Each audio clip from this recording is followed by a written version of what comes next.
រឿងកុលាបប៉ៃលិនលុះស្អែកឡើងពេលវេលាដែលចៅចិត្រទៅជីកត្បូងគេមានភ័ព្វបានជួយរវៃឡានចាស់របស់គេដែលបំរុងទៅស្រុកស្ទឹងសង្កែទទួលលោកបាឡាត់ស្រុកគ្រាន់បើមែនចៅចិត្រកែគ្រាន់បើក្មួយឯងពិតជាប្រសពមែនពួកកែលាក់ចំណេះណាស់តើនេះបាទទៀនម្ចាស់ដោយសារខ្ញុំធ្លាប់បើកឡានពីមុនមកទើបអាចជួសជុលបានខ្លះចៅចិត្រនេះជាមនុស្សឆ្លាតគ្រាន់បើមែនប្រពន្ធខ្ញុំទើបតែមកពីស្រុកព្រឹកមិញនេះឯងគេថាប្រញាប់ត្រឡប់ទៅវិញនៅថ្ងៃត្រង់នេះដូច្នេះលោកចៅវាយឲ្យចៅចិត្រជួយបើកឡានជំនួសខ្ញុំមួយថ្ងៃបានទេទៀនចៅចិត្រឯងអាចបើករថយន្តជំនួសតាសុនមួយថ្ងៃបានទេបាទមិនអីទេខ្ញុំអាចបើកជូនទៀនប្រុសបានអឺអ៊ំអរគុណក្មួយប្រុសណាស់ដែលបានជួយអ៊ំខ្ញុំបាទលាទៅសិនហើយទៀនទៅចោះក្នុងការស្ម័គ្រចិត្តជូនដំណើរចៅវាយនាយទៅដល់ស្រុកសង្កែចៅចិត្រក៏បានត្រឡប់មកទទួលរតនសម្បត្តិនិងលោកបាឡាត់ស្រុកវិលទៅប៉ៃលិនវិញតែអកុសលមកដល់ពាក់កណ្ដាលផ្លូវឡានក៏ត្រូវខូចបណ្ដាលឲ្យមានការទាស់ទែងសម្ដីគ្នាខ្លះរវាងចៅចិត្រនិងលោកបាឡាត់វីវហើយដេចគុណយ៉ាងម៉េចហើយចិត្រអាចជួសជុលកែកុនបានទេអស់សង្ឃឹមហើយទៀនម្ចាស់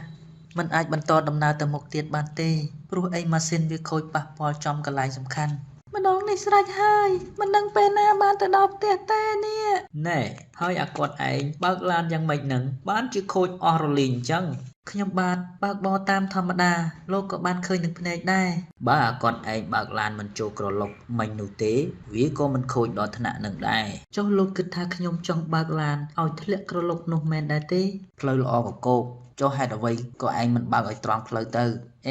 មិនមែនលោកឯងបើកឲ្យធ្លាក់ក្រឡុកជាចេតនាអញ្ចឹងទេអីលោកចង់ថាយ៉ាងម៉េចក៏បានដែរតែខ្ញុំមិនបានធ្វើដូចជាសម្ដីលោកឯងនិយាយទេបានហើយឈប់និយាយគ្នាទៅលោកបាឡាតនិយាយជជែកគ្នារកខុសត្រូវរៀងខ្លួនគ្មានបានប្រយោជន៍អ្វីឡើយមានតែការបង្កឲ្យឆ្លោះគ្នា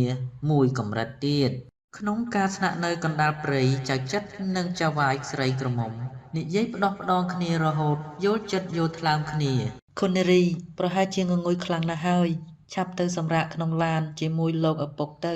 ខ្ញុំបាទនៅយាមការមិនឲ្យមានអ្វីមកប៉ះពាល់ដល់ខុននារីឡើយចុះលោកមិនតន់ងងុយទេអីខ្ញុំមិនតន់ងងុយទេខុននារីទៅសម្រាកមុនសិនចុះ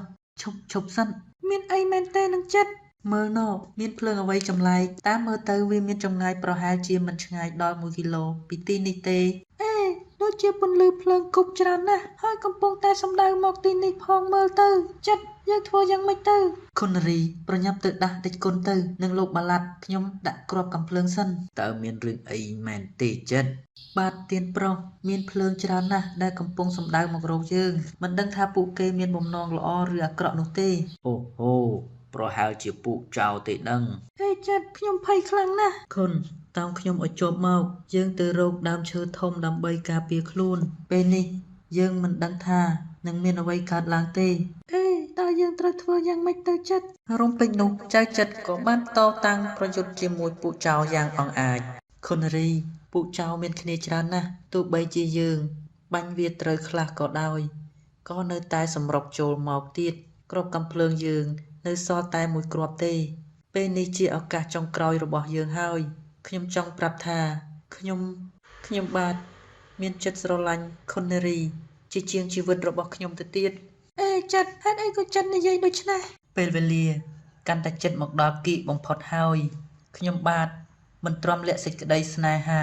ចំពោះខុននារីបានតទៅទៀតទេព្រោះខ្ញុំដឹងខ្លួនខ្ញុំច្បាស់ណាស់ថាបន្តិចទៀតនេះខ្ញុំនឹងត្រូវឃ្លាតឆ្ងាយពីខុននារីរហូតហើយអ្វីដែលខ្ញុំបាននិយាយរួចហើយវាគឺជាការពិតខ្ញុំក៏ចង់បានចម្លើយពិតពីខុននារីដែរមុននឹងខ្ញុំស្លាប់បិទភ្នែកចិត្តលាពីលោកនេះទៅតើខុននារីនៅតែស្អប់ខ្ញុំទៀតដែរឬទេចិត្តខ្ញុំមិនដែលស្អប់ចិត្តទេការពិតខ្ញុំក៏បានគិតដល់ចិត្តជាយូរណាស់មកហើយក៏មិនដែលភ្លេចម្ដងណាដែរតែប៉ុណ្ណេះខ្ញុំអស់ចិត្តហើយខុននារីប្រញាប់ចេញទៅរកកន្លែងលាក់ខ្លួនសិនទៅពួកវាមកដល់លើហើយស្លាប់ទៅអាមនុស្សអាក្រក់អូយខ្ញុំត្រូវគ្រាប់ហើយខុននារីអូនបងត្រូវគ្រាប់ហើយ ពុទ្ធោចិត្តឈាមច្រើនណាស់ឲ្យខ្ញុំធ្វើយ៉ាងម៉េចទៅអូយខុននារីកុំគិតពីបងអីអូនប្រញាប់រត់ទៅក្រោយពីប្រយុទ្ធពួកចៅក៏ត្រូវរបួសជាច្រើនអ្នកចំណែកឯចៅចិត្តក៏ត្រូវគ្រាប់សន្លប់បាត់ស្មារតីដោយមានការជួយជ្រោមជ្រែងពីលោកលួងរតនសម្បត្តិការខិតខំព្យាបាលជំងឺនិងយកចិត្តទុកដាក់ថែទាំពីខុននារីចៅចិត្តក៏បានជាសះស្បើយឡើងវិញចៅចិត្តនិងខុននារីបានយកចិត្តគ្នាហើយស្រឡាញ់គ្នាកាន់តែខ្លាំងឡើងឯចរិតខ្មៅខ្មៃរបស់ខុននារីក៏សាបសូន្យក្នុងគ្រានោះដែរដោយសារគុណសម្បត្តិរបស់ចៅចិត្តលោកលួងរតនសម្បត្តិក៏បានតែងតាំងចិត្តឲ្យកាន់បញ្ជីមើលការខុសត្រូវត្រួតត្រាមើលត្បូងវិញម្ដងយីសំលេងឡានអ្នកណាគេមកនឹងបងចេញទៅមើលសិនអ្នកណាគេមកនឹងគឺបាឡាត់ស្រុកសង្កែហើយនឹងម្នាក់ទៀតមានមៀតធំបងមិនដែលស្គាល់ទេចុះគេមកមានការអីនឹងមិនក៏មិនទៅទទួលភ្ញៀវជំនួសលោកប៉ាផងបងលោកបាឡាត់ស្រុកសង្កែបាននាំថៅកែផាន់ចូលមកដល់ផ្ទះលោកលួងរតនសម្បត្តិដើម្បីមករកទិញត្បូង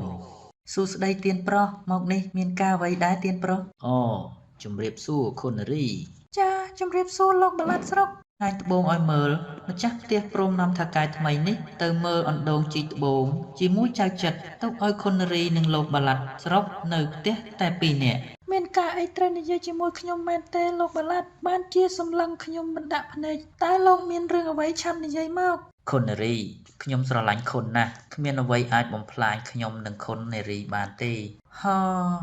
សម្ដីខ្ញុំវាប្លែកខ្លាំងណាស់ទៅមែនទេបានជាខុនហាក់បីដូចជាមិនពេញចិត្តនឹងខ្ញុំយ៉ាងនេះខ្ញុំគ្មានអ្វីត្រូវវែងញែកនោះទេការសំខាន់ខ្ញុំគ្រាន់តែចង់ឆ្លើយប្រាប់លោកបាឡាត់ថាខ្ញុំគ្មានចិត្តស្រឡាញ់លោកបាឡាត់បន្តិចណាឡើយពុទ្ធោខុននារីហេតុអីក៏ធ្វើដាក់ខ្ញុំយ៉ាងនេះមកលោកបាឡាត់កុំមកឈរពាំងមកខ្ញុំខុននារីមិនស្រឡាញ់ខ្ញុំក៏ព្រោះតែខុននារីមានអ្នកស្រឡាញ់ក្នុងចិត្តហើយមែនទេខ្ញុំគិតមិនខុសទេប្រកាសជាអាម៉ាសៀបើកឡាននោះហើយមែនទេលោកបាឡាត់ទោះបីជាចៅចិត្តគ្មានការងារជាបាឡាត់ដូចជាលោកតែគេមានគុណសម្បត្តិជាងលោកឆ្ងាយណាស់ចៅចិត្តជាសុភាពបុរសសមជាកូនប្រុសដើមទ្រូង5ហាទុយពីលោកមានយស័ក្តិមានប្រាក់តែលោកមិនអាចទិញអ្វីបានគ្រប់យ៉ាងនោះទេជាពិសេសសេចក្តីស្រឡាញ់ចាំឲ្យច្បាស់ទៅលោកបាឡាត់បើចង់ដឹងថាខ្ញុំជាមនុស្សបែបណាឬក្លាហានបែបណានោះខុននារីនឹងដឹងក្នុងពេលបន្តិចទៀតនេះលែងដៃខ្ញុំលោកបាឡាត់លែងទៅលោកឯងនេះអាក្រក់ខ្លាំងណាស់អាក្រក់ជាងសត្វទៅទៀតយើងនឹងប្រដៅអាមនុស្សអាក្រក់ដូចជាឯងនេះឲ្យស្គាល់រសជាតិថាគេដាល់វានឹងទៅជាយ៉ាងម៉េចបានចៅចិត្តបានហើយលោកបាឡាត់មានរឿងអីបានជាក្ដុងក្ដាំងឬពេញផ្ទះបែបនឹងណាលោកប៉ាលោកបាឡាត់នេះវាគឺជាមនុស្សអាក្រក់ខ្លាំងណាស់គេបានចាប់បង្ខំខ្ញុំលោកប៉ាហេតុអីក៏លោកបាឡាត់ហ៊ានប្រព្រឹត្តអំពើព្រៃផ្សៃមិនចេះអៀនខ្មាស់ដូច្នេះខ្ញុំបាទសែបគប់លោកព្រោះខ្ញុំគិតថាលោកឯងជាមនុស្សល្អមិននឹកស្មានថាលោកជាមនុស្សអាក្រក់គំរក់បែបនេះសោះណែណាស់ហើយទៅចោះចាត់ទុកថាខ្ញុំមើលមនុស្សច្រឡំទៅចោះល្មមឈប់សែបគប់គ្នាជាប់គ្នាត្រឹមនេះទៅចោះបាទខ្ញុំបានជាខុសទៅហើយទៀនសូមលោកលើកលែងទោសឲ្យខ្ញុំម្ដងទៅចោះថ្ងៃក្រោយមិនឲ្យមានរឿងបែបនេះទៀតទេណាស់ហើយធ្វើខុសដឹងចេះទទួលកំហុសគឺល្អហើយតែយើងត្រូវតែផ្ដាច់ចំណងតាក់ទងគ្នានោះណកទ្វារប្រញាប់ចាក់ចេញទៅកុំមកជន់ទីនេះឲ្យយើងឃើញមុខទៀតក្នុងរាត្រីនោះវេលាដែលចៅចិត្តកំពុងបណ្ដែតអារម្មណ៍នៅក្នុងបន្ទប់ស្រាប់តែឮសំឡេងចោរចូលមកប្លន់នៅក្នុងផ្ទះលោកលួងរតនសម្បត្តិណែពួកឯងចង់ធ្វើស្អីនឹងយើងមកសម្លេះតាកញ្ចាស់ឯងនឹងហើយយកទ្រព្យសម្បត្តិហើយធ្វើជាមហាសេដ្ឋីនឹងហើយមិនដឹងខ្យល់អីមែនតាកញ្ចាស់ឯងនេះយកទ្រព្យសម្បត្តិទៅលាក់នៅឯណាអស់ឆាប់យកចេញមកអត់ទេលោកខ្ញុំអត់ដឹងអីទេលោកក្រុមកម្មករតស៊ូនៅខាងក្រោមឯចៅចិត្តឡើងទៅលើផ្ទះជួបនឹងមេចៅយើងស្មានថាតែ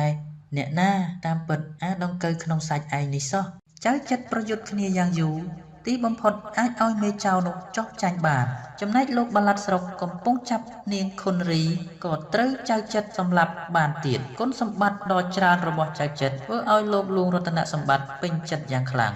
ចិត្តអ្នកមានសេចក្តីស្មោះត្រង់យកជីវិតខ្លួនបដូរជួយខ្ញុំនិងកូនស្រី2 ដងមកហើយសុទ្ធតែជាគ្រោះធំទៀត ដល់ពេលដែលខ្ញុំត្រូវតបស្នងវិញខ្លះហើយឯងថាទៅមើលចង់បានអ្វីក៏ប្រាប់មកខ្ញុំនឹងប្រគល់ឲ្យឯងឃ្លាម